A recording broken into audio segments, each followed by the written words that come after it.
It's the 1st of October, 1977, and over 75,000 fans are packed into Giants Stadium in New York City.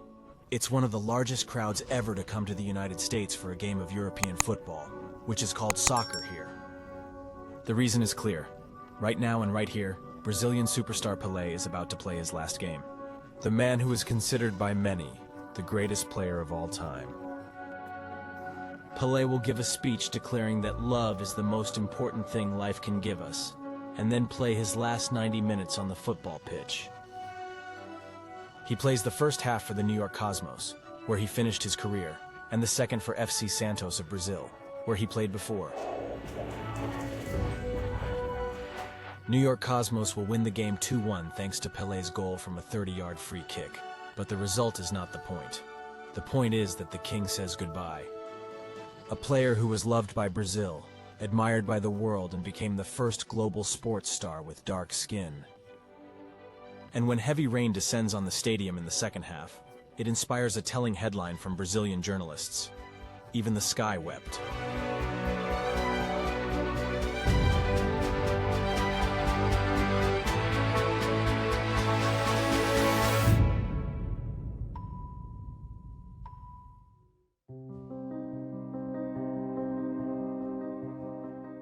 The boy was born in October 1940 in the village of Três Corazoa. His father played football competitively, including for the popular Fluminense club, but after his career ended, the family lived in poverty. They named their firstborn child, a son, followed by a daughter, Maria Edson, after the famous inventor Edison. Whether the letter I dropped out of his name on purpose or by accident is still debated today. In any case, the boy's full name was Edson Arantes do Nascimento. At school, he got the nickname Pelé, due to the way he pronounced and camolled the name of his favorite player, the goalkeeper Bile. He couldn't have known at the time that in Hebrew it meant miracle.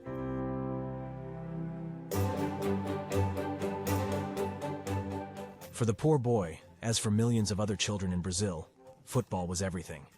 He played always and everywhere, usually with rag balls or with a stocking filled with newspaper, learned from his dad, and hoped that one day he could be as good as him. He later recalled that his father was the best in the world for him. It's 1950. Brazil hosts the World Cup and is a huge favorite, but loses 1-2 to Uruguay in the deciding match. It is a disaster for the whole country, the likes of which Europeans cannot imagine. 10-year-old Pelé then promises his weeping father that one day he will win the world title for him.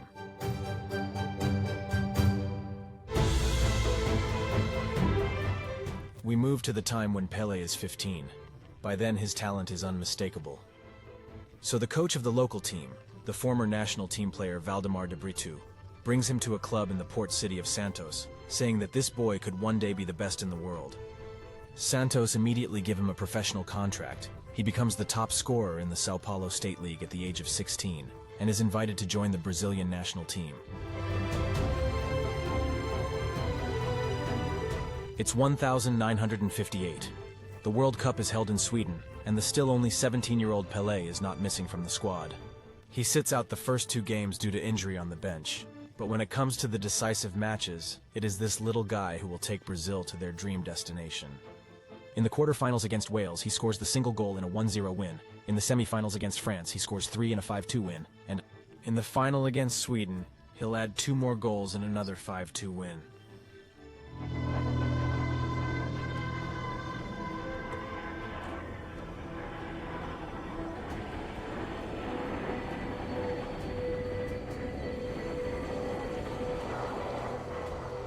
After the game, embraced by his teammates, he bursts into tears.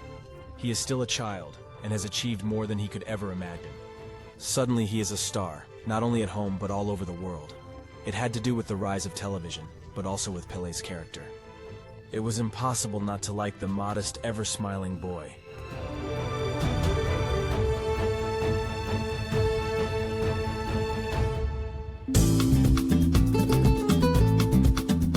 But what was happening in Brazil, which had waited so long for the world title, was beyond all limits.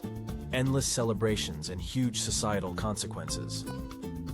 The intellectuals spoke of the country losing its long-standing inferiority complex, the economists of the wave of world interest that had boosted the Brazilian economy. And what about Pelé? As his teammate Clodoaldo later expressed, everyone wanted to touch him, some wanted to kiss him, and others at least kissed the ground he walked on.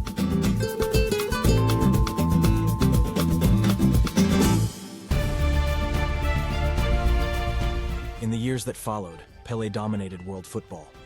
With Santos, he wins everything there is to win, including 2 victories in the Intercontinental Cup, the holder of which was then considered the best team in the world. He scores goals one after the other, and they are often beautiful. One that he himself thought was the best of 1,959. Unfortunately, no cameras captured it, but based on the descriptions, at least this animation was made.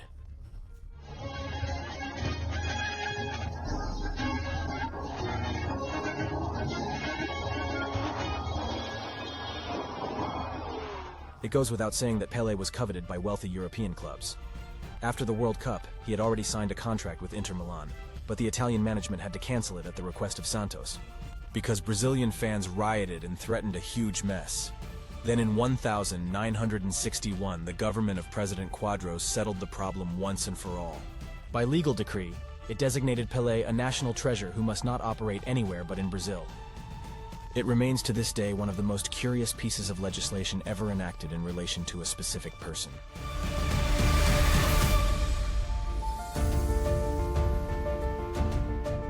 Only at the World Cup has Pelé been unlucky. In Chile 1962, in his second match against Czechoslovakia, he was unintentionally injured. Many years later, he still remembered with gratitude how Czech players treated him in a gentlemanly manner when substitutions were impossible, and he merely stood on the touchline.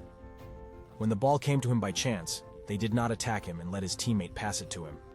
In the end, Brazil defended the title without Pelé. In the final, they faced Czechoslovakia again and won 3-1.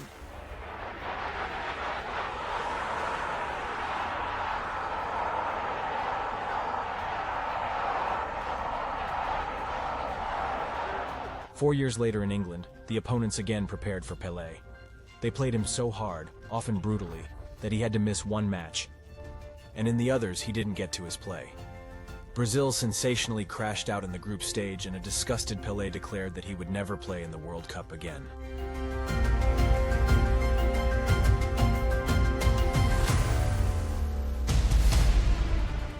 However, before the 1970 World Cup in Mexico, he fortunately changed his mind. It is questionable how much was it his desire to show himself one more time, or how much pressure the regime of the dictatorial President Medici was putting on him. But the fact remains that Pelé's play in Mexico was once again a miracle.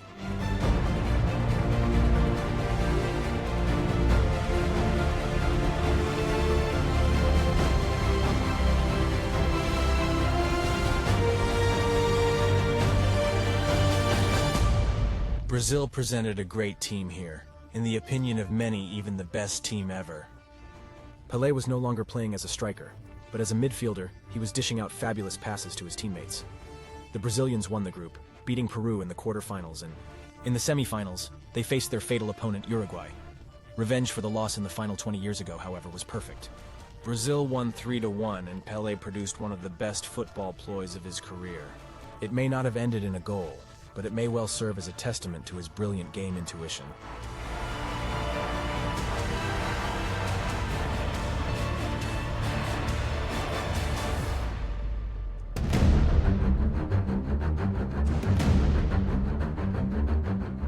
And then came the final match against Italy.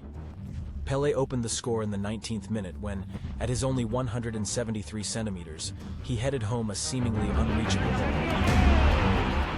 The footage of his subsequent celebration in the arms of teammate Jairzinho is still one of the most iconic moments in football history.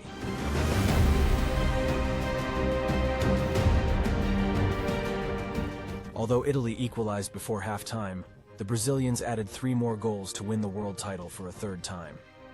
The very last goal is still considered one of the most beautiful team actions, because from its start to Pelé's pass and team captain Carlos Alberto's shot, 8 players were involved.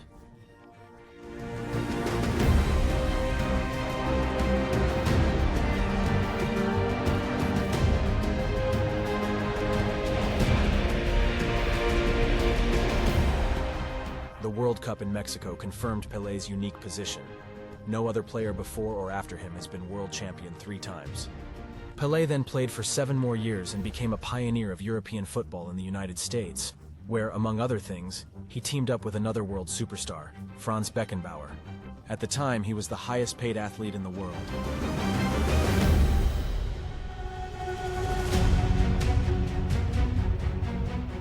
Even after his career ended, he received many tributes. The International Olympic Committee named him the best athlete of the 20th century, even though he never competed in the Olympics. And Time magazine ranked him one of the 100 most brilliant people in the world between 1,900 and 2,000.